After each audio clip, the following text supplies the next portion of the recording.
Class जो है वो दयानंद एग्लो विद्यापीठ उच्च माध्यमिक विद्यालय भादरा से उत्तीर्ण की। 12वीं कक्षा मैंने सर राजकीय उच्च माध्यमिक विद्यालय भादरा से उत्तीर्ण की थी। उसके बाद स्नातक मैंने जो है नर्मदा देवी बिहाणी राजकीय महाविद्यालय नौहर से उत्तीर्ण की। और स्नातकोत्तर मैंने जो है सरदार वल्लभ भाई पटेल महाविद्यालय भादरा से उत्तीर्ण की थी। और उसके बाद मैंने सर नेट जो है नेट जेआरएफ जो है प्रथम प्रयास में ही दिसंबर 2014 में उत्तीर्ण की थी। और आज मैं जो है 2015 से हिंदी के व्याख्याता पद पे भादरा तहसील में ही कार्यरत हूँ। जी सर। आप हनुमानगढ़ जिले से आते हैं राजेश जी, तो हनुमानगढ़ जिले के जो ऐतिहासिक जो किला है बटनेर, बटनेर किले के बारे में आप 3 महत्वपूर्ण तथ्य बताएं जो अपना हाँ ऐतिहासिक महत्व रखती हैं। हाँ सर, बटनेर का जो किला है वो कहते हैं कि ये राजा भट्टी के द्वारा बनाया गया था 285 ईसा ईसा में, या कहीं कहीं 298 ईसा भी मिलता है। और भटनेर का किला सूरत सिंह ने जो है जीता था, और बीकानेर के शासक थे, और उन्होंने इस बटनेर का नाम बदल करके हनुमानगढ़ रख दिया। मंगलवार के दिन जीता था। बटनेर के किला जो है उसे उत्तरी सीमा का प्रहरी भी कहते हैं, क्योंकि सबसे ज्यादा विदेशी आक्रमण सहन करने वाला एकमात्र किला रहा था बटनेर का किला। और बटनेर के किले में कहते हैं कि एक विशेषता यह है कि मुस्लिम स्त्रियों के द्वारा यहाँ पे सबसे पहले जोहर किया गया था। तो बटनेर का नाम बटनेर क्यों पड़ा सर? बटनेर का नाम सर, एक कहते हैं कि भाटी राजा के द्वारा, राजा भट्टी के द्वारा इसे बनाया गया था, इसलिए उसी के नाम पे इसका नाम बटनेर रखा गया था सर। अच्छा, भट्टी राजा के द्वारा बनाया गया, इसलिए उन्होंने खुद का नाम से इसको इसका नाम बटनेर रख लिया, हाँ ये कह रहे हो? हाँ हाँ, भूपत अच्छा भाटी के द्वारा बनाया गया था उसके अनुसार। अच्छा, तो ठीक है। आप ये बताइए कि इस किले के अंदर जो 6 स्त्रियों की जो बने हुए हैं, एक प्रकार से आकृतियां बनी हुई है, और एक पुरुष की आकृति बनी हुई है, और आपने देखी होगी, तो वो कौन है? सर मैं माफी चाहता हूँ, मैंने कोई बात नहीं। इसके बारे में ध्यान नहीं सर। है यहाँ पे सर छोटूराम स्मारक जो संग्रहालय है संगरिया में, तो उसकी हम्म। स्थापना किसने की थी? सर छोटूराम संग्रहालय की स्थापना ध्यान नहीं आ रहा है। जी, पहले सर छोटूराम स्मारक जो संग्रहालय है, जो विद्यापीठ अभी चल रहा है, संचालित हो रहा है, उससे पूर्व का कोई तो इतिहास आपको पता है इसके बारे में? नहीं सर, इसके बारे में मैं कोई बात नहीं जी। नहीं बता आपका सकता। जो भादरा भादरा क्षेत्र है, या कहें कि हनुमानगढ़ जिला है, वो नहरों द्वारा जो मुख्यतः सिंचित होता है, तो यहाँ की हाँ जो नहर नहर कौन सी है? नहरों के बारे में बताएं थोड़ा सा आप। सर, यहाँ जैसे कि भाखड़ा नागल परियोजना के द्वारा भाखड़ा नहर भी भादरा क्षेत्र और कुछ नहर क्षेत्र को सिंचित करती है। और सर यहाँ मुख्यतः इंदिरा गांधी नहर परियोजना जो है, और उसके द्वारा सिंचाई होती है मुख्यतः। इंदिरा गांधी नहर परियोजना, जो कि यहाँ मसीता वाली हेड जो है उसका प्रारंभिक बिंदु माना जाता है। और इसमें कई शाखाएं निकाली गई, जिसमें एकमात्र ऐसी शाखा रावतसर शाखा जो बाईं ओर से निकलती है, बाकी शाखाएं दाईं ओर से निकलती है। कितनी शाखाएं हैं इसके राजेश द्वारा इसमें? आईजीएनपी में कितनी शाखाएं हैं राजेश जी, और सबसे बड़ी शाखा कौन सी है? सर इसमें जो नहरें निकाली गई हैं वो 7 जो वर्तमान में सर शाखाएं जो है वो चल रही हैं, और शायद 2 पे काम चल रहा है अभी। तो सर जो सबसे बड़ी है वो सर लूकरण सर शाखा है, और सबसे छोटी सर तेजाजी शाखा होनी चाहिए, वीर तेजाजी। जी जी जी। हनुमानगढ़ क्षेत्र के किन्हीं 5 साहित्यकारों के नाम बताएं। साहित्यकारों में सर एक चंद्र सिंह बिरकाड़ी है सर, जो कि नौहर के बिरकाड़ी गांव के रहने वाले थे।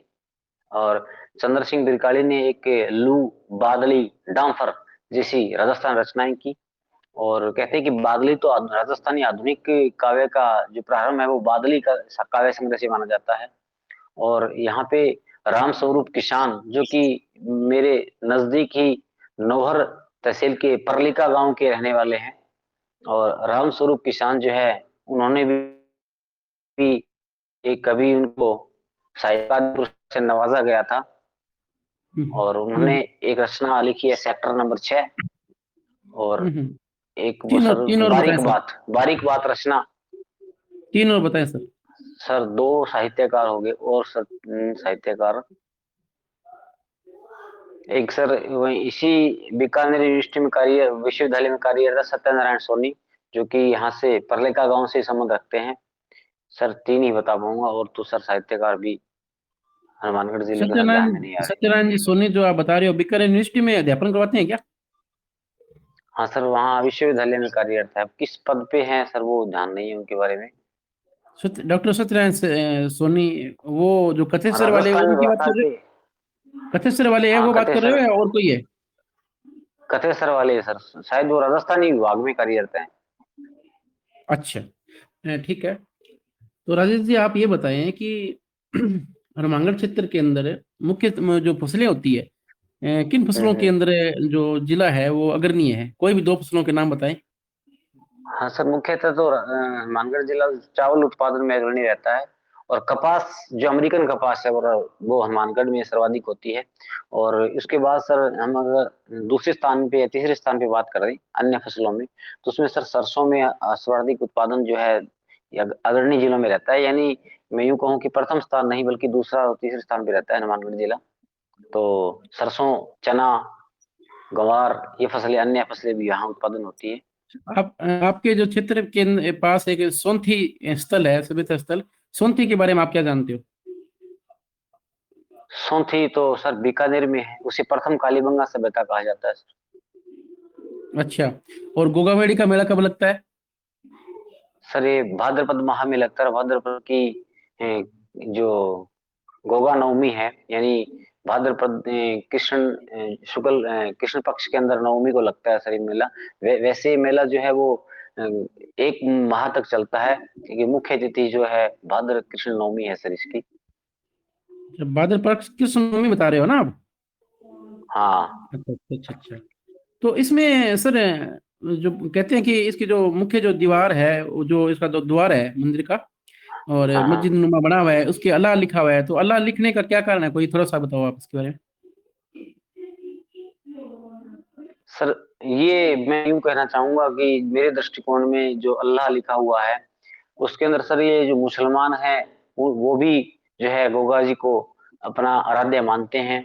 क्योंकि ये मुसलमान जो है गोगा जी को पीर कहते हैं, और जहर पीर नाम से गोगा जी जो है वो प्रसिद्ध हैं। और गोगा जी के जहर पीर के साथ साथ गोगा जी को, गोगा जी नाम तो है उनका नाम, हिंदू जाति के लोग जो है वो गोगा जी के नाम से प्रसिद्ध है उनमें, और जहर पीर के नाम से प्रसिद्ध है। इसीलिए मुसलमानों से संबंधित होते हुए इन इसको इसके ऊपर जो है अल्लाह लिखा हुआ होगा। इसके जो पुजारी होते हैं गोगा में, जो मेड़ी जो मंदिर बना हुआ है गोगा जी का, उसके पुजारी के बारे में क्या विशेषताएं हैं कि पुजारी इसमें जो समन्वय की जो भावना मिलती है अपने को, तो थोड़ा बताएं इसके बारे में। सर पुजारी समन्वय कौन की होते हैं? भावना, हिंदू हिंदू इस्लामिक संस्कृति का समन्वय यहाँ दिखाई देता है। क्योंकि यहाँ जो है चहल जाति के पुजारी हैं, गोगा जी की सेवा करते हैं, यहाँ मंदिर में सेवा करते हैं, जो कि एक मुस्लिम जाति के हैं। और साथ साथ में कहते हैं कि ये हिंदू जो हमारे गोगा जी को मानते हैं, तो हिंदू इसको गोगा जी को मंदिर में सेवा करते हैं, और साथ में ये मुस्लिम जाति से संबंध रखते हैं। इसलिए यहाँ हिंदू इस्लामिक संस्कृति का समन्वय हमें देखने को मिल जाता है। मुस्लिम का जो आपने नाम बताया था वो क्या बताया, चहल? चहल जाति के हैं। अच्छा, तो इसमें ऐसा दोनों साथ में करते हैं या ऐसा कोई समय बांट रखा है उन दोनों ने कि इस महीने आप ये करो, जो मुस्लिम पुजारी है हाँ वो अलग करेंगे अलग अलग है। हाँ सर अलग अलग है। वो मैं पूरा तो शायद नहीं बता पाऊंगा, लेकिन इतना कि एक महीने जो है 12 महीनों में एक महीना जो मेला लगता है उस समय तो सर अलग जाति के लोग करते हैं, बाकी 11 महीने चहल जाति के लोग करते हैं। इस प्रकार से सर समय दिया गया है उनको, अच्छा ताकि अच्छा। विवाद कहीं ठीक, उत्पन्न ना हो। ठीक है राजेश जी। ठीक है, सुविता जी शुरू करें आप। राजेश जी सर नमस्ते। हाँ नमस्कार। सर अपन आज साहित्य पे चर्चा करते हैं, हिंदी साहित्य। तो थोड़ा सा मैम साहित्य से, जोर से बोलेंगे क्या? जी सर बिल्कुल। आवाज नहीं आ रही? हाँ आ रही है मैम। हिंदी साहित्य के, हिंदी साहित्य पे अपन चर्चा करते हैं सर। तो हिंदी हाँ साहित्य में साहित्य शब्द से आपका क्या अभिप्राय है? मैम, साहित्य जो है फलसिति यानी सभी का हित यानी भला, सभी का भला या सभी का हित चाहने वाला जो होता है उसे हम साहित्य के दृष्टिकोण से देखते हैं। तो सर जब साहित्य का इतिहास सबका भला चाहने वाला होता है, तो फिर इसको नामकरण और काल विभाजन करने की क्या आवश्यकता है? इसमें है तो भला ही सब तरफ। क्योंकि मैम हाँ, जैसे जैसे परिस्थितियां बदल सकती है, वैसे जो है काल विभाजन करना उचित हो जाता है, क्योंकि अगर हम साहित्य को सर आज स्पष्ट आवाज नहीं आ आ रही। रही है। जी, स्पष्ट नहीं आ रही बिल्कुल भी। हाँ मैम, आवाज आ रही है। हाँ जी, अब आ रही है। हेलो। बोलिए। हाँ जी, अब आ रही है सर। हाँ मैम। हाँ मैम, मैं बता रहा था कि अगर आपने कहा कि साहित्य का काल विभाजन नामांकन क्यों किया गया, अगर ये साहित्य सबका भला चाहने वाला है, तो जी साहित्य तो सभी का भला समाज का भला चाहने वाला होता है। परंतु अगर काल विभाजन और इसलिए किया जाता है कि अगर हम पूरे साहित्य को एक ही धारा में पढ़ें, एक कोई विभाजन ना करें, तो हम अलग अलग परिस्थितियों का अध्ययन नहीं कर पाएंगे। किस समय क्या परिस्थितियां रही, किस समय जो है कैसा माहौल रहा समाज का, और कैसा साहित्य रचा गया, वो हम सभी को एक साथ मिला देंगे तो हम अलग कर पाना मुश्किल होगा। और उसमें समाज का क्या हित है, किस काल में, वो हम एक साथ नहीं पढ़ सकते। इसलिए काल विभाजन जरूरी हो जाता है कि हम देखते हैं कि प्रत्येक काल की जो प्रवृत्तियां हैं वो अलग अलग होती हैं, और उनको प्रवृत्तियों के आधार जी पर उनका सर। नामांकन किया जी जाता सर, है, ताकि आपने पढ़ने वाले को। जब अध्ययन करते हैं तो आपने अपने सामने मैम कौन कौन सी। आवाज दोबा- दोबारा बोलेंगे मैम? हेलो। जी सर, मैं ये कह रही हूँ अपन हाँ। आदिकालीन साहित्य का अध्ययन करते हैं, तो प्रमुखतः अपने सामने हम्म। कौन कौन सी समस्याएं सामने आती हैं? मैम, जब हम आदिकालीन साहित्य का अध्ययन करते हैं तो सबसे पहले सबसे बड़ी समस्या नामांकन की आती है कि नाम क्या रखा जाए। क्योंकि आदिकालीन साहित्य का अर्थ अलग अलग लिया जाता है। कई तो आदि का मतलब सबसे पुराना प्राचीन साहित्य मान लेते हैं इसको, कई परंपरागत रूढ़िगत साहित्य मान लेते हैं। इसीलिए इसका नामांकन किस प्रकार से किया जाए, क्योंकि आदिकाल में जो है वीर रस प्रधान था। आदिकाल में रासो साहित्य, जो रास साहित्य भी लिखे गए, जैन साहित्य, नाथ साहित्य, सिद्ध साहित्य, ये अलग अलग लौकिक साहित्य लिखा गया। तो किसी एक को प्रधान कैसे माना जाए, किस प्रकार से इसका नामांकन किया जाए। जैसे राहुल साक्तियान कहते हैं कि इसको सिद्ध सामंत काल कह दें, जबकि शुक्ल जी कहते हैं कि इसको वीरगाथा काल कह दें, जबकि हमारे हजारी प्रसाद द्विवेदी जी कहते हैं कि इसको हम आदिकाल कह दें। तो नहीं किस सर, काल आप को सबसे अलग माना? नहीं सर, आप अलग दिशा में जा रहे हो। मैं ये कह रही हूँ आदिकाल के अध्ययन की समस्याएं कौन सी आती हैं?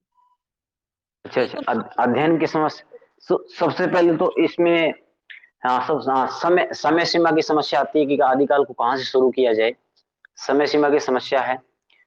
शुक्ल जी 1050 विक्रमी संवत से मान लेते हैं, जबकि रामकुमार वर्मा जी जो है 750 ईस्वी से मान लेते हैं शुरुआत। तो समय सीमा आप की आप समस्या किसके है। आप किसके काल विभाजन के मतलब समय सीमा से ज्यादा सहमत हैं? मैं आचार्य रामचंद्र शुक्ल जी के काल विभाजन से मैं सहमत हूँ कि आदिकाल का शुरुआत वहां से किया जाना चाहिए। कहाँ से? आदिकालीन भाषा को लेकर भी ये समस्या है मैम। हाँ, नहीं, मैं शुक्ल जी ने कहाँ से माना है इसकी समय सीमा? 1050 विक्रमी संवत या 993 ईस्वी से माना है, राजा मुंज व राजा भोज से लेकर हमीर से कुछ पहले तक। आप उनसे सहमत हैं और आपके हिसाब से सही है, तो फिर वो सिद्ध साहित्य वो कहाँ चला जाएगा सर? नाथ साहित्य, सिद्ध साहित्य, फिर वो तो आदिकाल में बचता ही नहीं है। हाँ, अगर हम शुक्ल जी की समय सीमा को देखें तो सिद्ध साहित्य जो है, नाथ साहित्य तो उसमें आ जाता है, लेकिन सिद्ध साहित्य जो है उससे पहले रहता है। तो शुक्ल जी तो उस एक प्रकार से जो है सिद्ध साहित्य उनको सांप्रदायिक कह के बाहर ही कर देते हैं। लेकिन उसको हम कह सकते हैं कि जो आदिकाल से पहले जिस किस प्रकार से एक साहित्य लिखा गया, उसको हम अलग साहित्य, अगर अलग दृष्टिकोण से बांट सकते हैं। आदिकाल से अलग करके हम एक अलग पीठिका के रूप में उसे स्थापित कर सकते हैं। जी सर, तो आप सिद्ध साहित्य और नाथ साहित्य में कोई तीन समानता बताएं सर। सिद्ध और नाथ साहित्य में हम कहेंगे सबसे महत्वपूर्ण समानता यही है कि गुरु को महत्व दिया दोनों ने ही। दोनों ही जो है गुरु को महत्व देते हैं। और अगली अगर समानता की बात कीजिए तो जी सर, मैं तीसरा याद क्या है? नहीं कर पा रहा हूँ मैम भी। गुरु का महत्व इसके अलावा और कौन से काल में सर्वाधिक दिया गया है? और भक्ति काल में दिया गया है। जी सर, भक्ति काल की कौन सी रचना आपको सर्वाधिक प्रभावित करती है और क्यों? हेलो। भक्तिकालीन जो, हाँ भक्तिकालीन जो हम कहें कि मुझे कबीर की जो साखियां हैं जो बीजक में संकलित हैं, जी सर। तो कभी उन वो सबसे ज्यादा प्रभावित करती हैं, क्योंकि समाज को उसके द्वारा शिक्षा दी गई है। जी सर। सर, आधुनिक काल का कबीर किसको कहा जाता है? आधुनिक काल का कबीर नागार्जुन को कहा जाता है, प्रगतिवादी कवि। प्रगतिवादी कवि। तो अब प्रगतिवाद और प्रयोगवाद में क्या अंतर समझते हैं सर? प्रगतिवाद जो है वो, यानी मैं यूं कहता हूँ कि जो शोषित वर्ग है उसका समर्थन करता है, शोषक वर्ग जो है उसका विरोध करता है, पूंजीपति वर्ग का। और प्रयोगवाद में तो जो है, यानी ठोस बौद्धिकता को महत्व दिया गया, प्रयोग नए नए प्रयोगों पर बल दिया गया।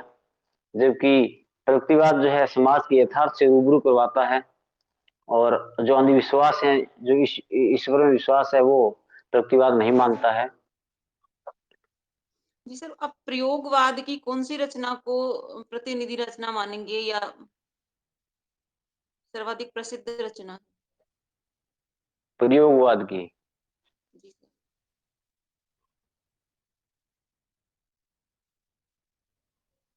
चलो सर, कोई प्रयोगवाद बात की नहीं। जो आगे आगे की है बावरा अहिरी रचना है। बावरा अहेरी, जिसको आप हम्म, प्रयोगवाद की प्रतिनिधि रचना मानते हैं सर? हाँ मैं इसको कहना चाहूंगा, लेकिन अगर बात की जाए धर्मवीर भारती के अंधा युग, वो प्रतिनिधि रचना मानी जाएगी। सर, आपने अंधा युग रचना पढ़ी है? हाँ, अंधा युग के बारे में थोड़ा सा पढ़ा है, रचना तो ज्यादा तो नहीं पढ़ी, लेकिन इसके बारे में थोड़ा सा इसका पढ़ा है इसका कि मूल प्रतिपाद्य क्या है अंधा युग का? यानी अंधा युग में जो है कि युद्ध, किसी भी समस्या के जो है उसके लिए युद्ध जरूरी है, आवश्यक है या नहीं, उसके ऊपर इसको लिखा गया है। ये गीति नाट्य है, 5 अंकों में है, और मूल प्रतिवाद युद्ध की समस्या के ऊपर ही लिखा गया है। सर, ये नाट्य विधा है। तो सर, आपके हिसाब से नाट्य विधा या नाटक समाज में किस प्रकार परिवर्तन ला सकती है? नाट्य विद्या के द्वारा समाज में परिवर्तन है तो नाटक रंगमंच के लिए होते हैं।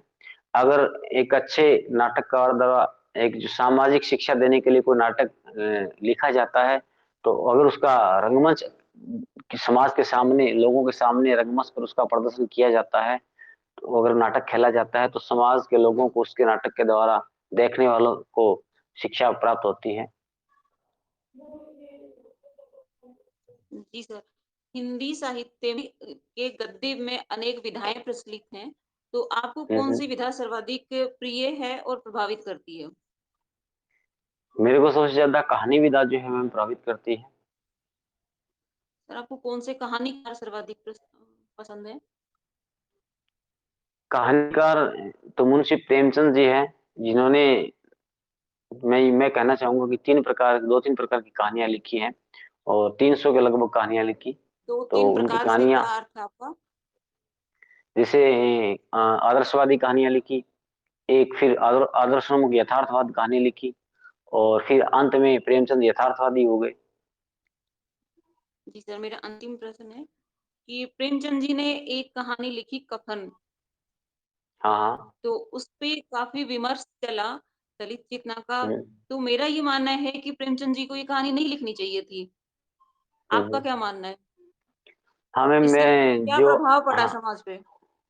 हाँ हाँ, अगर इसके दो पक्ष हैं मैम, दोनों पक्षों को अगर हम देखें, जैसे आपने कहा कि ये कहानी नहीं लिखनी तो चाहिए थी। सर, आप अपना अपना पक्ष रखिए।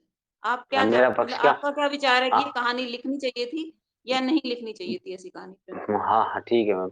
जो आपने अभी कहा तो मैं कहना चाहूंगा कि प्रेमचंद जी ये कहानी लिखी और लिखनी भी चाहिए थी। और अगर ऐसी कहानी प्रेमचंद और लिखते तो और अच्छा होता। क्योंकि इसके आलोच्य पक्ष को हमें समझना होगा। प्रेमचंद जी दलित वर्ग जो है, शोषित वर्ग है, उसकी खिल्ली नहीं उड़ा रहे यहाँ पे।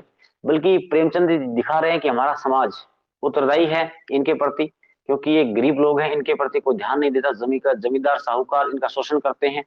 तो अंत में जो घिसू और माधव है वो मान लेते हैं कि अगर हम काम नहीं करेंगे तो भी हमारा जीवन कट ही जाएगा, और काम करेंगे तो भी ऐसे ही कटेगा। तो उन्होंने काम ना करने की, बेकार बैठने की ठान ली।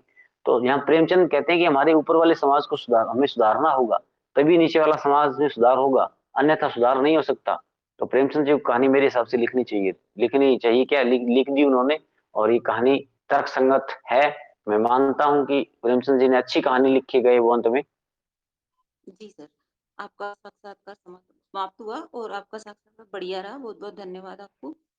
धन्यवाद मैम आपको। रविंद्र रविंद्र जी सर, रविंद्र जी हाँ, सर, 3-4 मिनट आप शुरू करें। आगे की प्रक्रिया जारी रखें। जी जी सर। हाँ राजेश जी नमस्कार। नमस्कार रविंद्र जी। तो आप इंटरव्यू देने आए हैं, तो क्या पढ़ के आए हैं आप?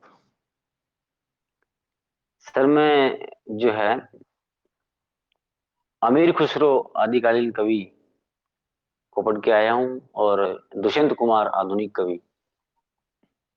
अच्छा, तो अमीर खुसरो को आप पढ़ के आए हैं, तो अमीर खुसरो की हिंदी साहित्य को देन क्या है?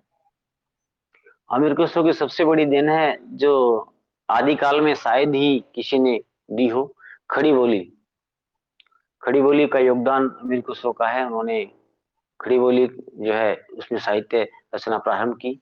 जनक कहे जाते हैं हमारे हिंदी साहित्य के आदिकालीन। और अमीर खुसरो ने आप जो उनको है, खड़ी बोली का जनक कहोगे या खड़ी बोली का प्रयोगकर्ता कहोगे? नहीं, खड़ी बोली का जनक कहेंगे सर। क्योंकि तो मतलब में इतनी खड़ी बोली सरल और उन्होंने। हाँ, सीधी और सरल सहज भाषा खड़ी बोली की सबसे पहले प्रयोग करने वाले अमीर खुसरो ही थे। तो आदिकालीन साहित्य में खड़ी बोली के जनक अमीर खुसरो ही कहलाएंगे। आधुनिक खड़ी अच्छा, बोली के प्रयोग कर जनक है वो अलग है सर। हम्म। मतलब आपके हिसाब से खड़ी बोली का जन्म अमीर खुसरो से ही होता है, उसके पहले खड़ी बोली थी ही नहीं, उन्होंने ही उसको बनाया और उन्होंने उसको चलाया। हाँ, ये मैं कह रहे हो ना खड़ी आप? बोली का जनक खुसरो जी को ही मानता हूँ। चलो, कोई बात हम्म। नहीं। तो खुसरो ने क्या हिंदी में लिखा है, खड़ी बोली में लिखा है, या कहीं और भी हाँ लिखा सर। है कुछ और भाषाओं में? हाँ सर, और भाषाओं में भी लिखा है, फारसी में लिखा है। ऐतिहासिक काव्य है जो वो फारसी अच्छा, भाषा में लिखा है अमीर उन्होंने। खुसरो ने कश्मीर के बारे में एक उक्ति उनकी बड़ी प्रसिद्ध है, हाँ सर आप है। बता सकते हैं? उन्होंने बताओ कहा कौन सी कि पंक्ति। अगर अगर धरती पर कहीं स्वर्ग है तो यही है, यही है, यही है। और संस्कृत के बारे में भी उन्होंने एक बिल्कुल पंक्ति कहा है कही है। सर। उन्होंने कहा क्या कि कहा है? मैंने एक बूंद चखी है और पाया है कि घाटियों में खोया हुआ पक्षी अब तक महानदी के विस्तार से अपरिचित था। बहुत बढ़िया सर। खोया तो खोया हुआ पक्षी जो है वो संस्कृत भाषा के लिए इन्होंने प्रयोग किया, कि संस्कृत भाषा जो है उसको लोग एक बार के लिए छोड़ चुके हैं। हम्म, हम्म, हम्म। तो आप ने एमए की थी, तो एमए में आपका अंतिम जो पंचम विशेष पेपर था वो कौन सा था? सर वो निबंध रहा था सर। अच्छा, निबंध विधा आपने पढ़ी थी। हाँ सर। तो निबंध विधा का आरंभकर्ता आप किसे मानोगे? निबंध विधा का आरंभ करता सर भारतेंदु से निबंध विधा का जनक मानूंगा मैं। अच्छा, निबंध विधा अपने भारत की ही परंपरा है या कहीं विदेश से आयात किया गया है इसको? सर निबंध विधा विदेश में भी है, जैसे कि एडिसन ऑस्टिल जो है वो हम्म। वहाँ यूरोप में लिख रहे थे। और हमारे यहाँ शुक्ल जी ने एडिसन ऑस्टिल जो है उपाधियां भी दी है भारतेंदु युग के दो निबंधकारों को। हम्म। तो किन किन को कहा है उन्होंने हिंदी का, स्टील किसे कहा है? हाँ सर, प्रताप नारायण मिश्र को तो हिंदी का स्टिल कहा है। और बालकृष्ण भट्ट को हिंदी प्रतापनारायण मिश्र को हिंदी का एडिशन कहा है और बालकृष्ण भट्ट को हिंदी का स्टिल कहा है सर। चलिए, मैं अब आपसे सिर्फ एक अंतिम प्रश्न करूंगा कि हम हिंदी साहित्य क्यों पढ़े, क्या जरूरत है हमको इसको पढ़ने की, क्योंकि सर और हिंदी क्यों इसे साहित्य से, विश्वविद्यालय में पढ़ाया जाए? हाँ बताइए। क्योंकि सर एक तो जो है जो हम हिंदी साहित्य इसलिए पढ़ते हैं और बच्चों को पढ़ाते हैं ताकि एक अच्छे समाज का निर्माण हो, हमारी जो युवा पीढ़ी है उसे अच्छे संस्कार मिले, ताकि वो समझ पाए कि पहले हमारे समाज में क्या घटित होता था और कैसे कैसे समाज में बदलाव आने लग गया, वर्तमान में जो है समाज में क्या हो रहा है, और हम उसकी तुलना करते हुए उनको समझाएं कि इन इसी समय ये घटना घटित हुई, जो हमारे साहित्य के अंदर कवियों के द्वारा, लेखकों के द्वारा जो रचनाएं लिखी गई, उनसे हमें प्रेरणा लेते हुए भविष्य की ओर, संभावनाओं की ओर हमें तलाश करनी चाहिए, ताकि हिंदी साहित्य से एक अच्छे समाज का निर्माण होता है। और हम एक अच्छे समाज तभी दे सकते हैं जब हम उस विषय के बारे में जो है पूर्ण जानकारी रखते हों। चलिए, जी एक सर। इसी में एक प्रति प्रश्न है थोड़ा सा कि ये बात क्या हिंदी साहित्य के अलावा सभी भाषाओं के इतिहास पे लागू होती है? हाँ सर, आपने जो अपनी उत्तर अपनी दिया। भाषा, हाँ सर, अपने अपने राष्ट्र की, अपने अपने देश की अलग अलग भाषाएं होती हैं। प्रत्येक भाषा का एक साहित्य का इतिहास होता है, और जिस राष्ट्र की जो भाषा होती है, जिस क्षेत्र की, मैं कहूँगा एक बड़ा देश के आधार पे, तो हाँ सर उसका साहित्य होता है और वो जाना चाहिए, क्योंकि प्रत्येक भाषा का विकास जो है अपने राष्ट्र के अनुसार जरूरी है सर। चलिए, आप मेरी तरफ से प्रश्न पूरे होते हैं और आपका साक्षात्कार भी पूर्ण होता है। धन्यवाद सर। Okay sir. धन्यवाद रविंद्र जी, धन्यवाद स्मिता जी और राजेश जी। समाप्त हुआ हाँ जी, आपका इंटरव्यू। Okay okay.